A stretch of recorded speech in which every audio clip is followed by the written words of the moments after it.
Hello friend, today we will see stability for floating and submerged body, a part of meta center. अब तक हमने क्या देखा? buoyancy. buoyancy क्या होती है? center of buoyancy.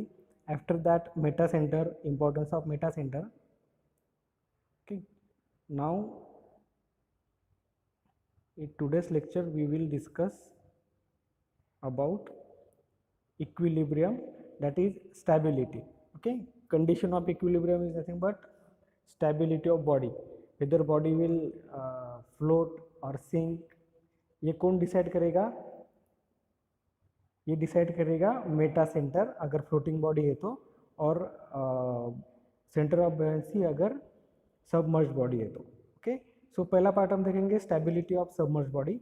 सबमर्ज बोले तो जो कंप्लीटली फ्लूइड के अंदर है, जैसे कि फॉर एग्जांपल ये balloon, you will consider this balloon. Now this balloon is submerged in air. अब ये एयर के अंदर सबमर्ज्ड है और अब हमें देखना है कि ये बलून स्टेबल है कि नहीं. तो suppose balloon has centre of gravity G और centre of buoyancy B. Centre of buoyancy B मतलब जहाँ पर बायंसी फोर्स एक्ट होगा उस बलून के ऊपर. ओके, तो फिलहाल ये बलून जो है अभी स्ट्रेट है. ओके, मतलब बायंसी, इसको अगर मैं निकालूं, मतलब बायंसी और सेंटर ऑफ ग्रेविटी एक ही लाइन में, तो वो सीधा ही रहेगा क्योंकि बायंसी फोर्स ऐसे एक्ट होगा और सेंटर ऑफ ग्रेविटी फोर्स ऐसे एक्ट होगा और बायंसी फोर्स ऐसे एक्ट होगा अपवर्ड डायरेक्शन में. ओके, तो एक लाइन में होने की वजह से वो सीधा रहेंगे. ओके, लेकिन अगर हमने इस बलून को अभी थोड़ा सा क्लॉकवाइज मूवमेंट दिया और उसे टिल्ट किया तो क्या होगा?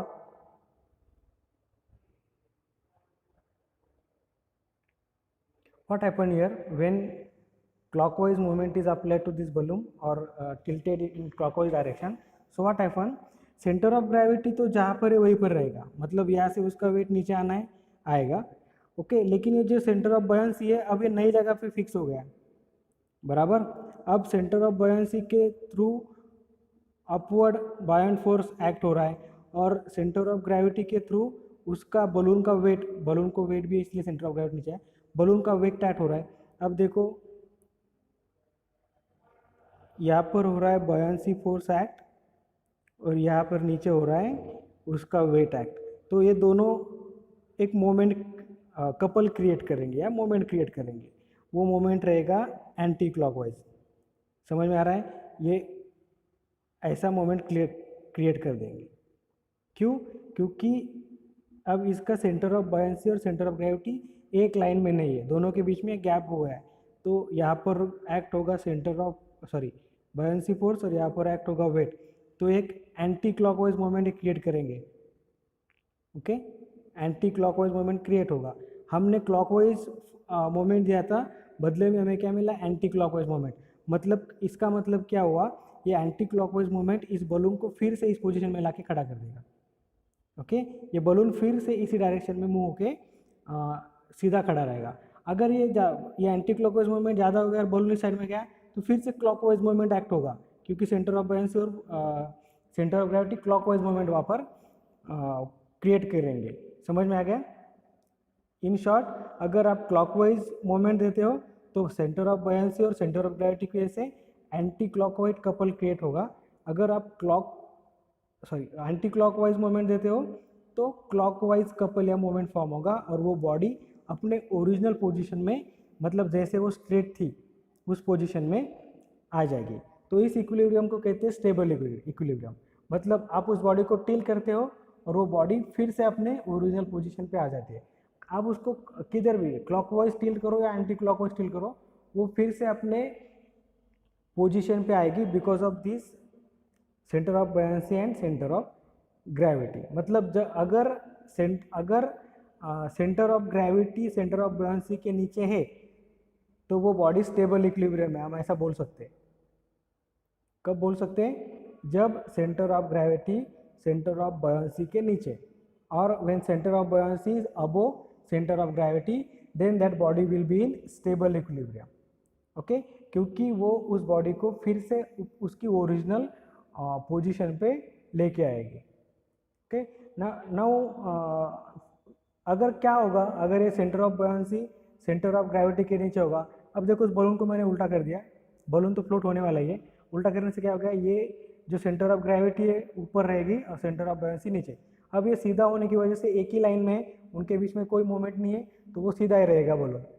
ओके, लेकिन अब उस बलून को हमने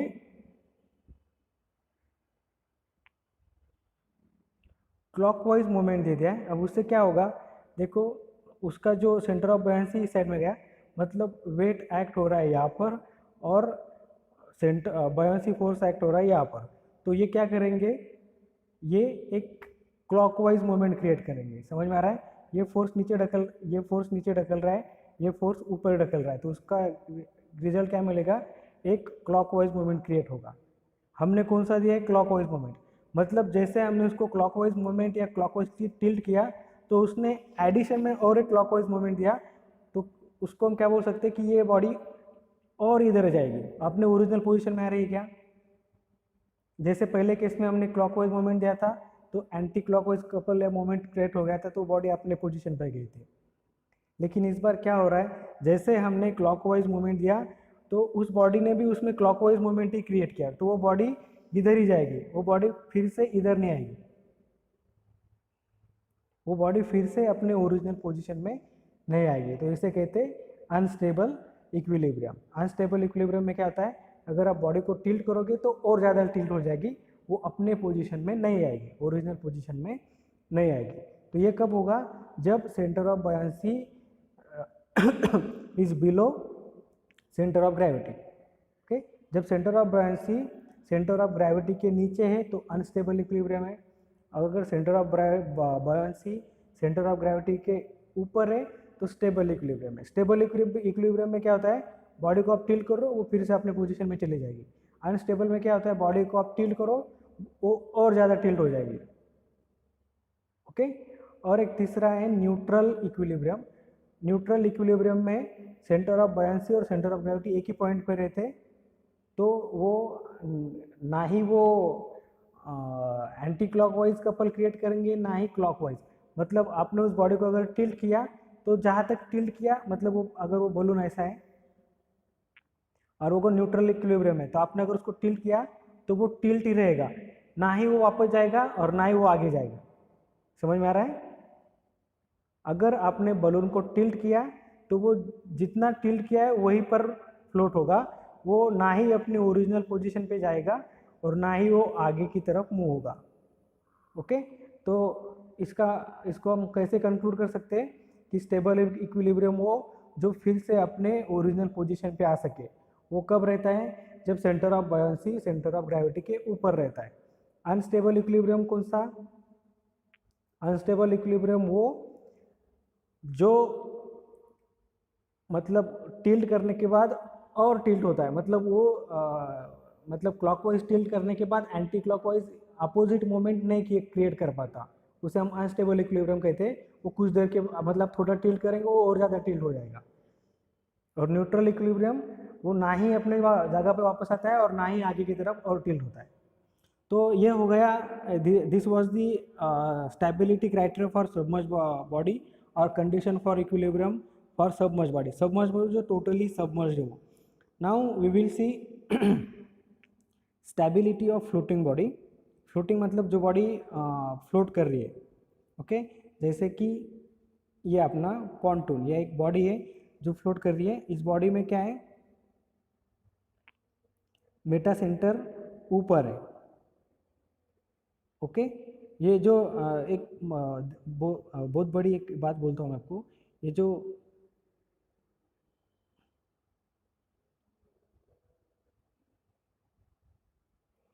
मेटा सेंटर कहाँ पे रहता है, जो नई सेंटर ऑफ बॉयंसी बना है ना, वो बॉडी के एक्सिस को जहाँ पर इंटरसेक्ट करता है उसे मेटा सेंटर कहता है। ये इसकी दूसरी डेफिनेशन है।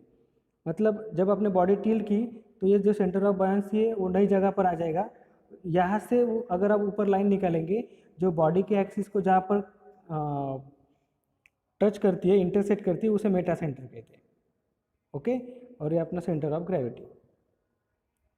तो यहाँ पर देखो, यहाँ पर मेटा कैसा आएगा, आप अगर इस बी पॉइंट से ऊपर लाइन निकालेंगे तो सेंटर एक्सिस को जो जहाँ पर वो इंटरसेक्ट करेगी वो अपना पॉइंट यहाँ। ओके, अब इस केस में मेटा सेंटर अब वो सेंटर ऑफ ग्रेविटी है। तो जैसे आपने इस बॉडी के ऊपर क्लॉकवाइज मूवमेंट अप्लाई किया, क्या होगा, ये जो सेंटर ऑफ बायंसी है ये नई पोजीशन पे शिफ्ट हो गया। ओके, अब यहाँ से बायंसी फोर्स ऊपर एक्ट होगा और यहाँ से वेट नीचे एक्ट होगा। तो जैसे आपने क्लॉकवाइज मूवमेंट दिया तो इन्होंने उसे रिस्ट्रिक्ट करने के लिए एंटी क्लॉकवाइज मूवमेंट फॉर्म किया। किसने? इस बायंसी फोर्स ने और वेट ने। बायंसी फोर्स और वेट, तो ये क्या करेंगे, एक एंटी क्लॉकवाइज मूवमेंट फॉर्म करेंगे। तो क्या होगा, जैसे ही आपने इसे क्लॉकवाइज मूवमेंट दिया, उसने एंटी क्लॉकवाइज मूवमेंट फॉर्म किया, तो ये बॉडी फिर से अपने ओरिजिनल जगह पे, ओरिजिनल पोजीशन पे चले जाएंगे। ओके, इसे कहेंगे स्टेबल इक्विलिब्रियम। स्टेबल इक्विलिब्रियम में क्या, अगर आप उस बॉडी को क्लॉकवाइज मूवमेंट दे रहे हो तो उसमें उसके रिएक्शन में एंटी क्लॉकवाइज मूवमेंट फॉर्म होगा जो उस बॉडी को अपने ओरिजिनल पोजीशन पे लाके रखेगा। अगर आपने एंटी क्लॉकवाइज मूवमेंट दिया तो वो body clockwise movement as a reaction में बनाएगी और बॉडी फिर से अपने ओरिजिनल पोजीशन में आएगी। अब ये कब होगा, जब मेटा सेंटर होगा जी के ऊपर। Okay, means when meta centre is above centre of gravity then body should be in stable equilibrium. So we can say that body in stable equilibrium when meta center is above center of gravity. समझ में आ गया? अगर body Meta centre of gravity के ऊपर है तो body stable equilibrium. अब हम अनस्टेबल इक्विलिब्रियम देखेंगे।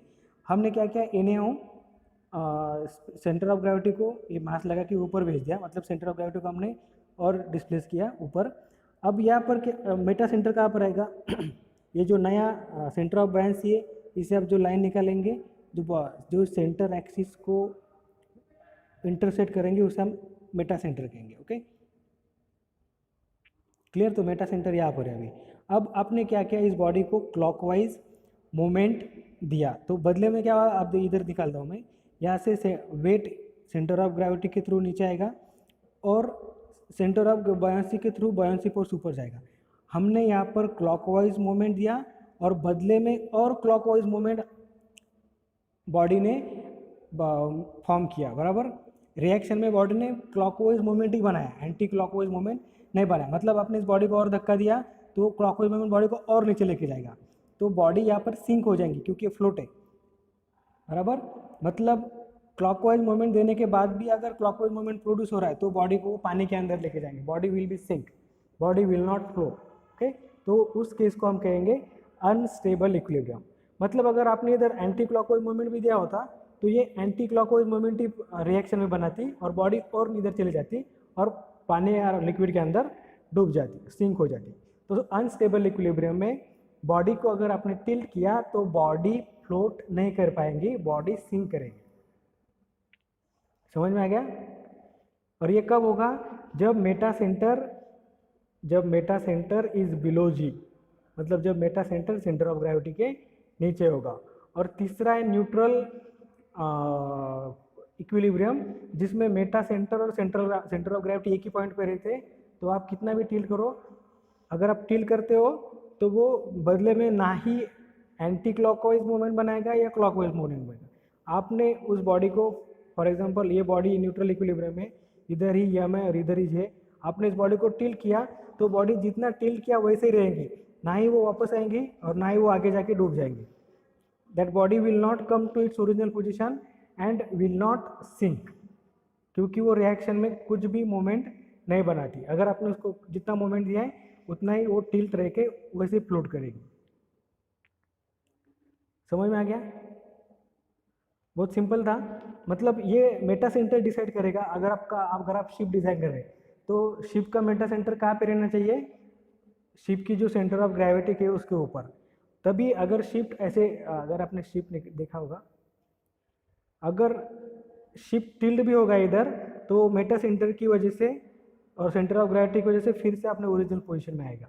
अगर शिप की Meta centre centre of gravity के ऊपर रहेंगी तो क्या होगा, नीचे रहेंगी तो क्या होगा, अगर शिप लहरों की वजह से टिल्ट हो गया तो वो और टिल्ट होकर डूब जाएगा। तो मेटा सेंटर का इंपॉर्टेंस आपको मालूम हो गया। बॉडी कब तक फ्लो करेगी ये मेटा सेंटर डिसाइड करता है। अगर बॉडी टिल्ट हो गई और मेटा सेंटर की पोजीशन डिसाइड करेगी कि वो बॉडी वापस आने की या और डूब जानी है। समझ में आ गया। और इन शॉर्ट आप ऐसे बोल सकते हैं, स्टेबल इक्विलिब्रियम में जो मेटा सेंटर है जी के ऊपर रहता है, मतलब जीएम ये लेंथ अगर पॉजिटिव आ गई, क्योंकि ये हम पॉजिटिव पकड़ेंगे, ये अगर पॉजिटिव आ गई तो हम कहेंगे मेटा सेंटर, अरे सॉरी इक्विलिब्रियम स्टेबल है। अब देखो यम, यहाँ पर यम इस पोजीशन में देखो यम जी के नीचे है, मतलब इस केस में जीएम क्या है, निगेटिव है, मतलब जीएम की वैल्यू निगेटिव आ गई तो हम कहेंगे कि वो अनस्टेबल इक्विलिब्रियम है। और जी और एम अगर एक ही पॉइंट है तो जी एम जीरो आएगा, उस केस में हम कह सकते हैं कि ये न्यूट्रल इक्विलिब्रियम है। समझ में आ गया। जब यम जी के अबोव रहेगा तो जी एम पॉजिटिव रहेगा, उस केस में स्टेबल इक्विलिब्रियम रहेगा। अगर यम जी के नीचे रहेगा तो जी एम निगेटिव रहेगा, वो अनस्टेबल इक्विलिब्रियम रहेगा। और जी और एम अगर एक ही पॉइंट पे तो जी एम का बीच का डिस्टेंस जीरो रहेगा, तो हम कहेंगे वो कि न्यूट्रल इक्विलिब्रियम है। तो मेटा सेंटर डिसाइड करेगा कि बॉडी स्टेबल है, अनस्टेबल है या न्यूट्रल है। क्लियर। अब इसके ऊपर एक न्यूमेरिकल हम देखेंगे सिंपल सा। A solid cylinder of diameter 4 meter has a height of 4 meter.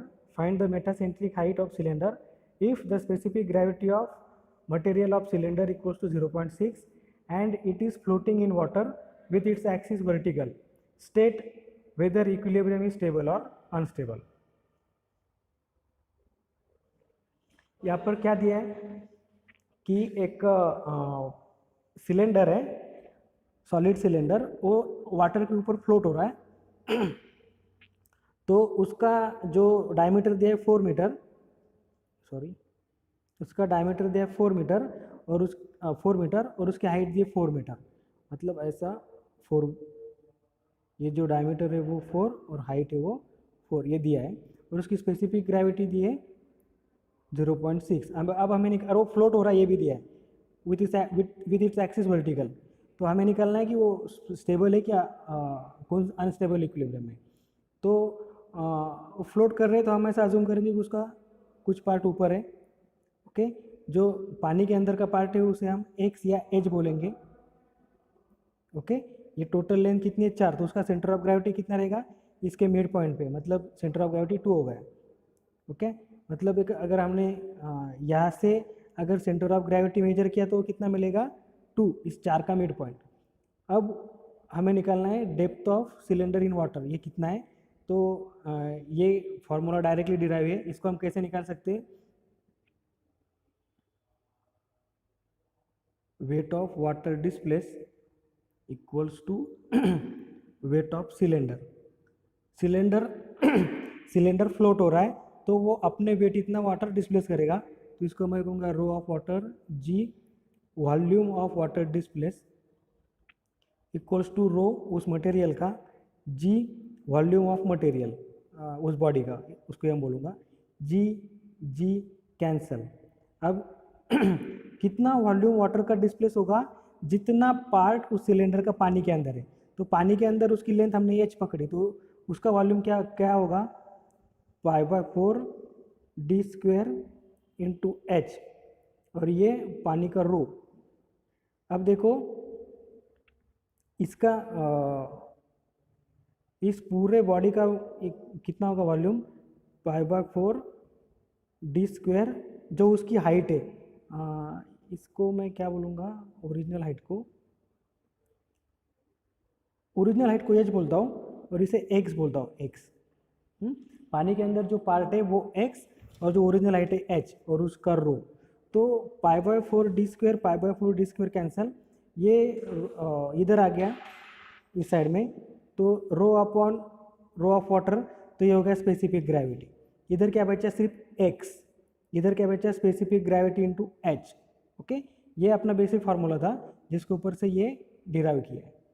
लगे तो फिर से निकालता हूँ, कितना वाटर पानी का कितना वेट डिस्प्लेस हो गया, volume of water equals to rho ये बॉडी का g into volume of body, तो जी जी कैंसल, ये इधर आ गया रो अपॉन रो डब्ल्यू।